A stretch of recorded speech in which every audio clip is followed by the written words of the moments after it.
Good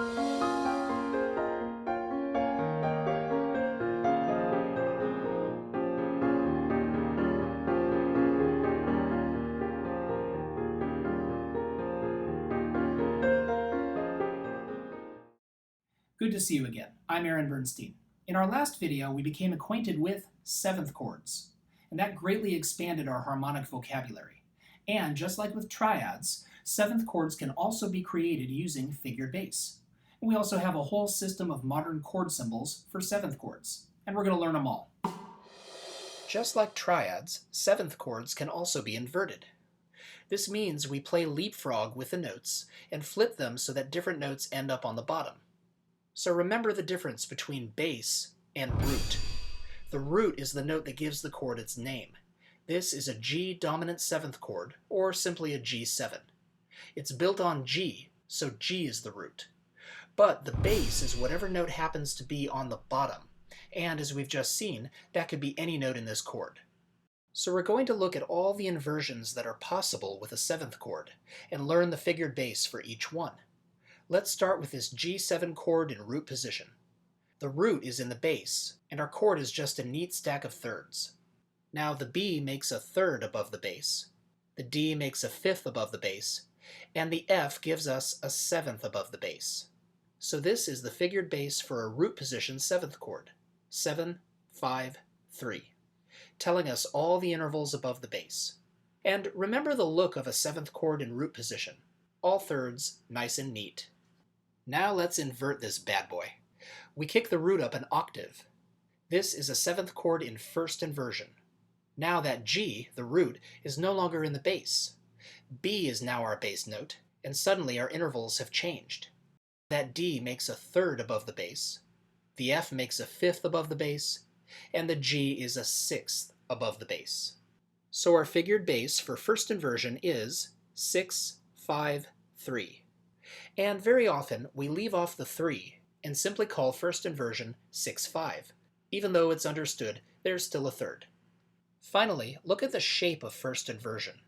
We have that dissonant second on top. All first inversion seventh chords look like this, with that second right there on the top. Moving on, we kick the bass note up an octave again. Now our seventh chord is in second inversion. D is now the bass note, the F makes a third, the G a fourth, and the B makes a sixth above the bass. So the figured bass for second inversion is 6, 4, 3. And typically we leave off the sixth and simply call this 4, 3. Notice our chord still has that dissonant second, but now it's in the middle of the chord. That's what second inversion looks like. Alright, because seventh chords have 4 notes, we can give them one more flip.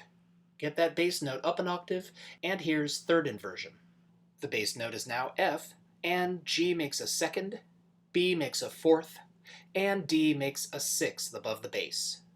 Our figured bass then is 6, 4, 2. We often leave off the 6 on this one as well, and just call it 4, 2. Notice the second is now on the bottom of the chord. That's the look of third inversion. And we are done with seventh chord inversions. Let's do a quick recap. For root position seventh chords, the figured bass is 7, 5, 3, and the chord is nice and neat. First inversion, the figured bass is 6, 5, and the second is up on top of the chord. Second inversion is 4, 3, and the second is in the middle of the chord. Finally, third inversion is 4, 2, and the second is on the bottom of the chord. Now, figured bass was used for performance from the late Renaissance through the Baroque period.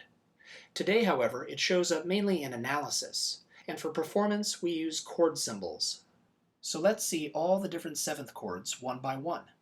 We start with a major seventh chord, and we can either write it longhand, like this, or shortened, with a triangle indicating major. The next one is easy. A dominant seventh chord is always shortened to 7. So when we say G7, we mean a dominant seventh chord. Then the minor seventh chord. Again, an easy one. The lowercase m means minor. Next, the half diminished seventh. In jazz and pop music, it's usually written as minor seventh flat 5, but in classical music, we write it like this. And then the fully diminished seventh chord. written this way in pop and jazz, and this way in classical. No slash through the circle. Finally, the seventh chords you're more likely to see in jazz.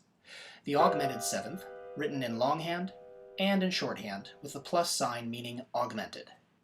The augmented major seventh, and last, the minor major seventh. That's it. So these are all the standard chord symbols for seventh chords. The lower symbols are what you'll find in jazz and pop, and the upper ones are more often seen in classical music. Now, for the last part of our lesson, we'll put all this to use. Let's figure out the chord symbols for some old-time jazz. Grandpa's Spells by Jelly Roll Morton.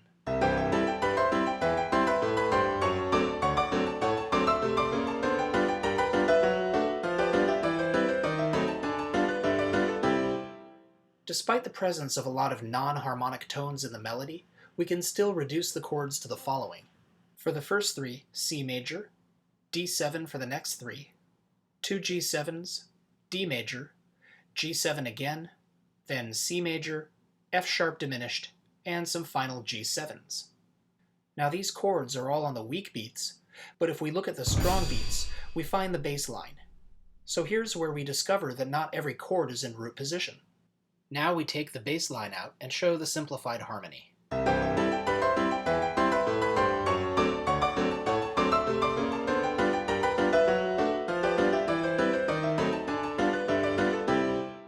The first three are just triads, C major in root position, second inversion, and first. So their chord symbols are C, C/G, and C/E, the slashes reflecting what's in the bass. Then comes the first seventh chord, and we can tell from the look of it that it's in first inversion. This is a D7 chord, but with F sharp in the bass, so our chord symbol is D7/F sharp. The next one has the neat, stacked look of a root position seventh chord. This is plain old D7, and that's all we need to write for the chord symbol. Just like triads, we only put in slashes if the chord is inverted. Like our next one, D7 again, but this time in second inversion, with A in the bass. So the chord symbol is D7/A. Ahead we have G7 in second inversion, with D in the bass, and that'll fetch us a chord symbol of G7/D. Then another G7, root position this time, so G7 is all we write. Next, a triad, D major in first inversion, F sharp is in the bass, so D/F sharp. Then we're back to a G7 chord, but this time it's in third inversion, F is in the bass, so you guessed it, G7 over F. Then we're back to good old C major, first inversion with E in the bass, C/E. Then we've got this monster, an F sharp diminished seventh chord, but in third inversion. E flat is our bass note, so we write F sharp dim 7/E flat. Coming around to the finish line, two G7 chords, the first one with D in the bass, so G7/D, and the second one in root position, G7. And that brings us to the final chord, our C major triad in root position, and we just write C. All finished. So the way jazz is often notated, you'd see the melody with chord symbols above.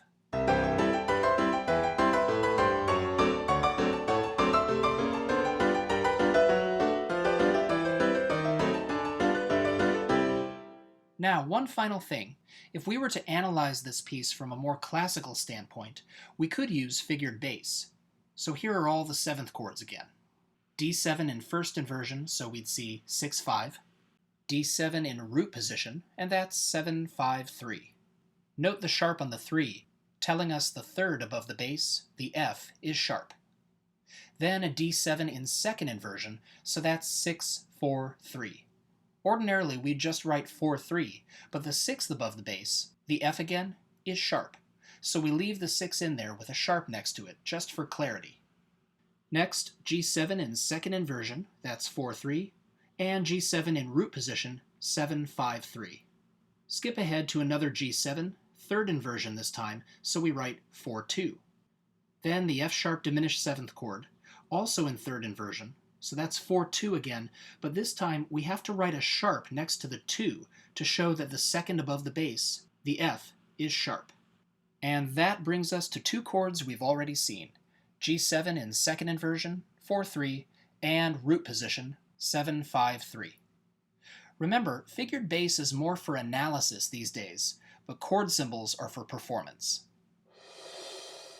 We made it. Now go ahead and check out the worksheets for this video, and they'll be pretty similar to the worksheets for triad chord symbols. I'm Aaron Bernstein. Take it one chord at a time.